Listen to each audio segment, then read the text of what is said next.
Hello, I'm Fernando Miralles-Wilhelm. I'm with George Mason University and the Nature Conservancy. In a few months, I'll be transitioning into the position of president of the University of Maryland Center for Environmental Science. And the problem that I wanted to highlight is overall is water quality. This is a global problem. It's very pervasive. It exists everywhere.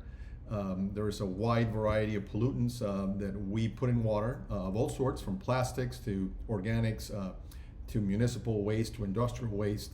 So the problem is extremely diverse. A few years ago, I think it was 5 years ago, the World Bank published a report, The Invisible Water Crisis, Quality Unknown, and precisely highlighting the fact that although we've been focusing a lot of our efforts across the world addressing water quantity issues, and that's really, really important, water quality has definitely been left behind. And I think the toughest part about dealing with water quality is that you really have to measure and monitor it very, very intensely. It's not economically feasible, so it's very, very hard to pin down the extent to which we pollute water, the extent to which those impacts can be felt across a variety of sectors. It affects our health, it affects our ecosystems, and we've almost created an absurd situation in which by creating and using water the way we're using it and polluting it, we discharge that polluted water into other water sources. So we are essentially polluting the very source that we need to live, and that's that is a very, very big challenge. And it's global. You find it across the world in all instances, across all sectors. So it really, really needs that scale of attention. In terms of innovations, I think there's probably three themes that are emerging, and I think they will continue to emerge over the next decade or two.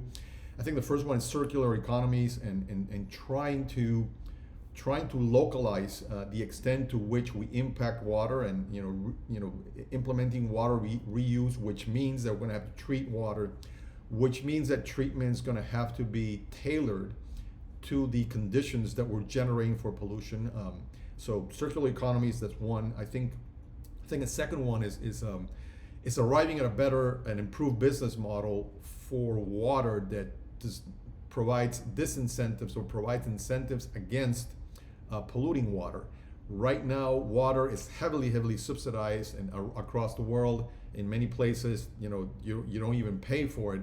So there's really no incentives to use water efficiently, and certainly no incentives to not pollute water. And maybe the third area that I would highlight is more technological.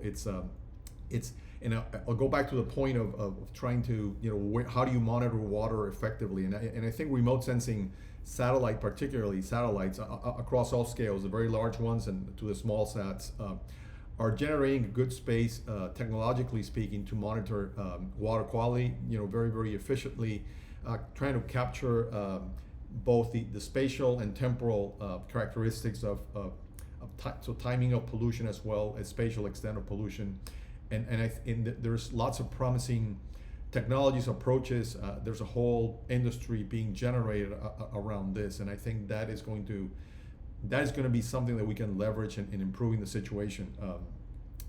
And then in terms of collaborations, this really requires an all hands on deck approach. Certainly the scientific research, academic communities need to be involved in terms of advancing new technologies, new science, to better monitor, to better provide ways to monitor water pollution and water quality.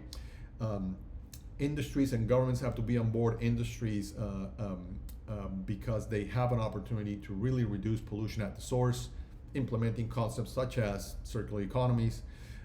Governments, because they have to monitor, regulate, they are held responsible, held accountable for issues that may be caused by water pollution.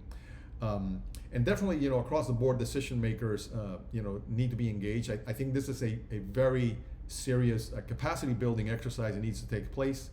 And almost to the extent of, generating a common declaration, and understanding about the rules of engagement around water quality, maybe almost like an intergovernmental panel of sorts for water and for water quality.